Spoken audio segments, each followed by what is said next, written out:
exclusivement consacré à l'actualité sociopolitique au Bénin.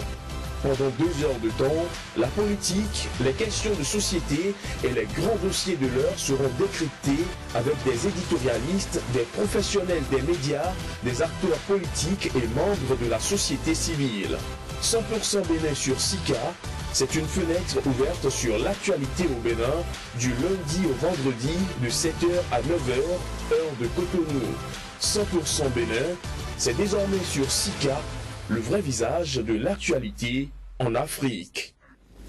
Nous sommes de retour sur le plateau de 100% Bénin. Le dossier de ce mardi 22 décembre est consacré à la société Bénin Télécom SA, l'un des syndicats de cette entreprise en charge de la gestion des télécommunications au Bénin est très mécontent et pour cause, il dénonce le processus de dénationalisation en cours.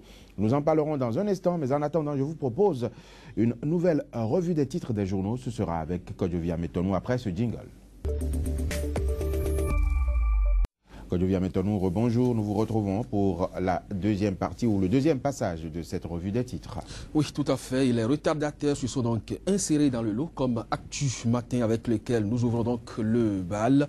Large coalition des chrétiens autour du meilleur des présidentiables, Sébastien Germain Adjavon, en parfaite symbiose avec les évangélistes, une œuvre de Nazer Sado et de Séverin Adjovi. Après sa brillante rentrée politique, le jeune leader de Adjoun, Roland Dahefa, dévoile bientôt le candidat idéal pour la vallée de l'Ouémé. Et toujours avec Roland Dahefa, deuxième édition de Noël des enfants et don de matériel au chef d'arrondissement. La triomphale rentrée politique de Roland Dahefa, écrit Flash Info, et puis disponibilité et publication de la liste électorale permanente informatisée l'EPI, mission accomplie pour le COS l'EPI. Info Sud. Roland Dahefa s'offre le Graal du développement. La population attend ses consignes pour la présidentielle. Ça c'est bien sûr Info Sud, le 8 francs de Révier à Lionel Zissou, écrit également ce quotidien à sa une. La tribune de la capitale, Conseil des ministres, la réalisation à Porto Novo de la rocade Beau Rivage cinquantenaire se précise. L'authentique 7e édition de la Semaine nationale de sécurité routière, Gustave Despossonon, opte pour une nouvelle année sans accident de circulation. Le choix, 4 726 923 électeurs seront donc aux urnes pour la présidentielle de février 2016 au Bénin. Le matin, concertation entre les Adissoglo et les ténors de la Renaissance du Bénin. Pas de division à la Renaissance du Bénin et puis tractation pour la présidentielle de 2016 à Djavon à la rencontre des églises évangéliques. Et puis le pays émergent, meeting de soutien aux candidats du parti Réseau Atao pour la présidentielle de 2016. Torquay à Holouyeme et environ promettent de bourrer les urnes pour Atao Renouho. Le potentiel géomeeting politique ce week-end à Wessé. Benoît Degla dessouche le terrain pour un chaos de Zélie.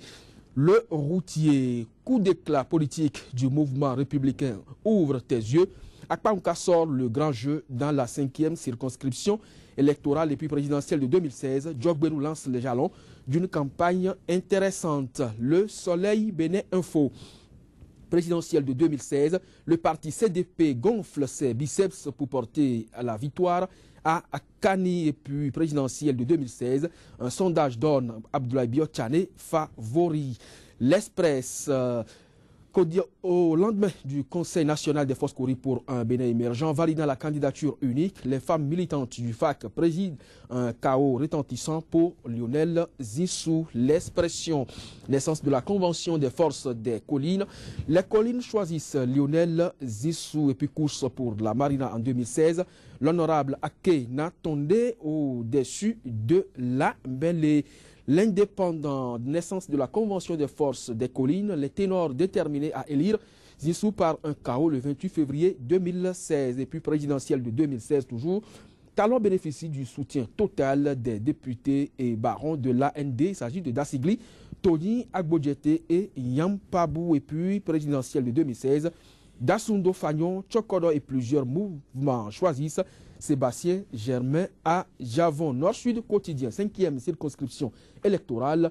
Akpanka se positionne en éveilleur de conscience et puis infrastructure routière et énergétique, les chantiers inachevés de Yahi. La nouvelle génération présidentielle de 2016 vers le oui imminent du candidat Sébastien Germain Ajavon. La nouvelle tribune pour finir. Présidentielle de 2016, mauvais procès à la nouvelle conscience. Koupaki n'a jamais déclaré qu'il ne se voulait pas homme politique. La renaissance du Bénin est indivisible et aura une position unique en 2016, dit Luc Atropo, le secrétaire général national du parti. Et puis présidentiel de 2016, des milliers d'artisans se mobilisent pour la cause de Patrice Talon. Joël Ahofodi, ce sera donc tout pour la une des journaux pour ce mardi 22 décembre 2015. Merci Kodjovia. Mettons-nous dans un instant, madame, monsieur, nous allons aborder le dossier de ce jour, ce mardi 22 décembre. Ce sera juste après cette bande-annonce. Sika TV fait escale au Bénin. Pendant toute la période électorale, retrouvez désormais sur notre chaîne panafricaine un programme matinal dénommé 100% Bénin, exclusivement consacré à l'actualité sociopolitique au Bénin. Pendant 2 heures de temps, la politique, les questions de société et les grands dossiers de l'heure seront décryptés avec des éditorialistes, des professionnels des médias, des acteurs politiques et membres de la société civile. 100% Bénin sur Sika, c'est une fenêtre ouverte sur l'actualité au Bénin du lundi au vendredi de 7h à 9h, heure de Cotonou. 100% Bénin, c'est désormais sur Sika, le vrai visage de l'actualité en Afrique. Le débat se poursuit sur 100% Bénin. Nous abordons à présent le dossier du jour dont le titre est Bénin Télécom SA, la vache à lait de la République. C'est un point d'interrogation. Le débat se fera avec Assereou Brice Agossou. Il est le secrétaire général du syndicat libre des travailleurs de Bénin Télécom SA. Monsieur Assereou Brice, bonjour et merci d'avoir accepté notre invitation.